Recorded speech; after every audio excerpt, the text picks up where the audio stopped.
Welcome back to another episode of The Cure for Cowardice. Now, I had a presentation for my main job, and I think it went pretty well. The numbers all make sense, and it would be a fantastic deal for them. It's something that some of the people working there have done with other buildings, so they're familiar with the process. And basically, things are looking good for it. I should hear back within the next couple days. Another one that said he probably wants to do it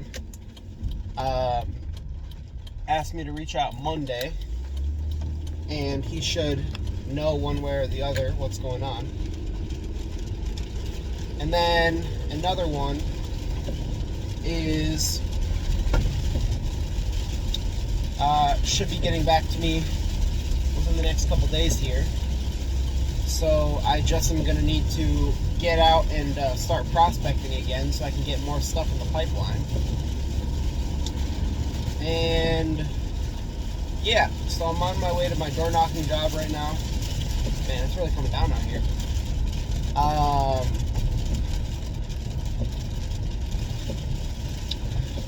I was talking with my roommate earlier before I left, and he was showing me a meme. It was a pretty funny meme, but I was still pretty tired, so I didn't have that big of a reaction. And he's like, "Man, you used to be fun.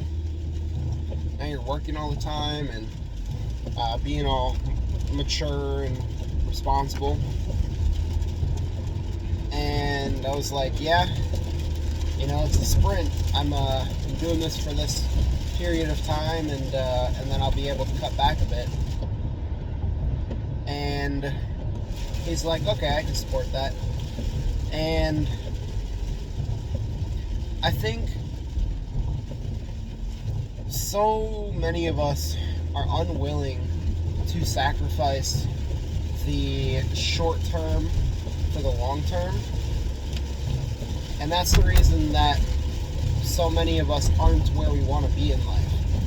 Because if you took almost anybody and you said, "Hey, you're gonna do more work than you ever wanted to, but you're gonna do it for 3 months, and after that you will be in a 5 times better position than you are right now. And then you can cut back and you won't have to work quite so much." I think just about anybody would accept that deal, because they recognize that 3 months in the grand scheme of things is really not a lot of time. And if it means that you're exhausted and don't have much time for anything except work during those few months, then so be it, because they understand that the benefits that they will receive after those 3 months are so great compared to where they are right now in life that it's worth sacrificing. But the problem is, most of us don't look at it like that. We look at where we're at on a day-to-day basis, and we pretty much are like, "Okay, well, I am comfortable. I am okay with the amount of work that I'm doing. I don't, I'm not absolutely miserable at my job. I don't like it, but I'm not miserable. I have time for my family and friends. I have time for whatever recreational stuff. I'm getting enough sleep, so I'm okay with that." But the problem is, people will settle into that routine and then stay there for 5, 10, 20 years. And then one day they'll wake up in a cold sweat and realize that all of their dreams had passed them by because they were so worried about balance and they were so worried about having free time that they forgot that time is passing constantly and they're not getting any younger. And I think that's actually why a lot of people have midlife crises, because they wake up one day and realize, like, holy shit, I have been comfortable for the last 20 years, and I am in the exact same spot that I was 20 years ago, as far as my life, health, wealth, relationships, and a lot of times not even that good as you were 20 years ago. A lot of times we let things slide, and we allow ourselves to get caught up in the day-to-day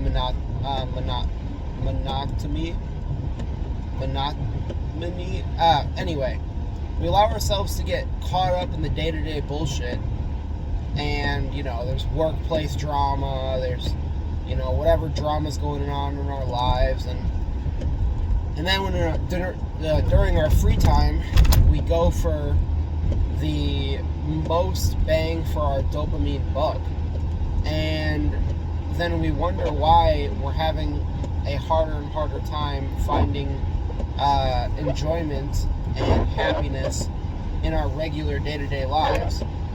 And so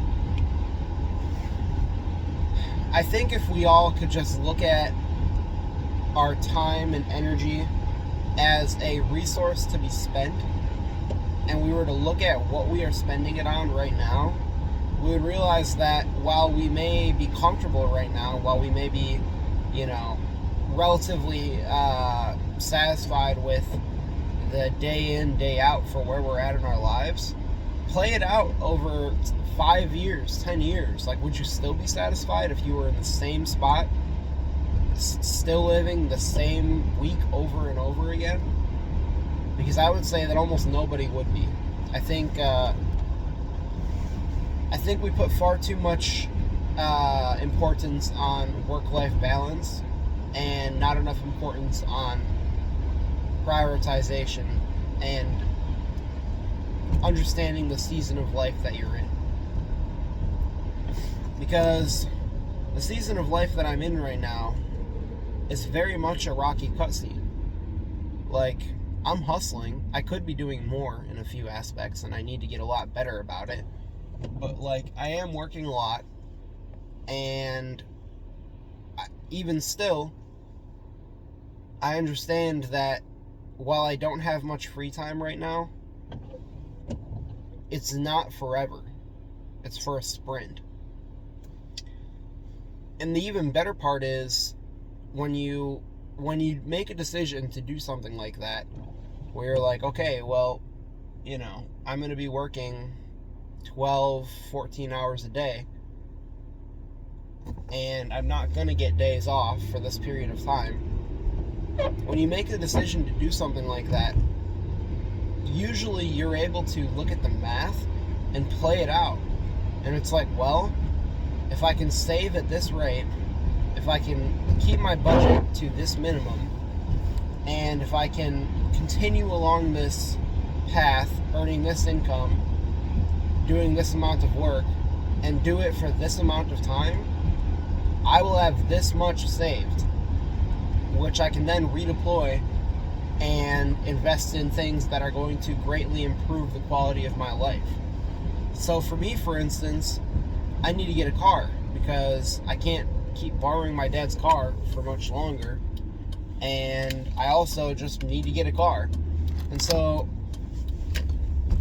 I understand that while things are, you know, not necessarily ideal right now, that if I continue on this path and I am able to save week over week and continue to save, I will have enough to go out in approximately 6 to 8 weeks.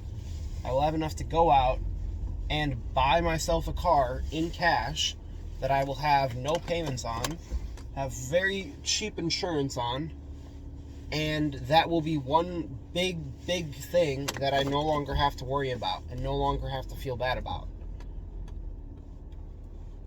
And then with my debt, I've got a few bits of debt in different aspects, but there's one thing where if I were to pay it off, my credit score, according to the app that I'm using, will jump like 100 fucking points. And it's going to be the best credit that I've had over the last, like, basically my entire adult life. And it's only like $400 for 100 points of credit. Like, think of how crazy that is. So it's like, if I set aside $3,500 to $4,000 for a car, the $400 for the debt, call it $500, and then set aside another $1,500 so I can get myself a new phone, because mine still works, but I would really like a new phone, and it would help me with work and just make me very happy. Then, I mean, realistically, that's what, $6,000? And according to my math of where I'm at right now, there's no reason I shouldn't be able to save that over the next 8 weeks, 10 weeks. So I am okay with this sprint, because I know that at the end of it, I will have some of my debt paid off, a significantly better credit score, which is going to help me with other things in life and just ease a lot of stress. I'm going to have a new car, new to me car, that is mine outright, that I don't have to worry about payments, I don't have to worry about turning it in, I don't have to worry about affecting my credit if I miss a payment. And I will have a phone that makes me very happy to use, that has a great camera, lots of functionality that I'll be able to do a bunch of work on, and every time I use it, I will be reminded of the hard work that I put in for it. So I'm okay with the sprint, and I think that we would all be benefited from figuring out what we would be willing to sprint for, looking at it over whatever time frame that we would have to do it for, and if it makes sense, then it makes sense. And like my roommate said, like, you may not be the most fun for a little bit, you may not have much time, you may be distant and unavailable for a lot of it, but at the same time, I'm willing to sacrifice a few months of my life to 5 to 10x my quality of life. And I think if we all looked at it that way, that most of us would be willing to do the same. So just keep that in mind, next time you wake up and you don't want to go to work, that what is the real cost? Because it may be a job that you dislike, but if you were to do what you've been doing, spend what you've been spending, and earn what you've been earning for the next year, 5 years, 10 years, will you be happy with where you are? And if not, what are you going to do about it? So anyways, I think that's what I got for this one. I'm about to head into my door knocking job now, so I'll catch y'all on the flip side.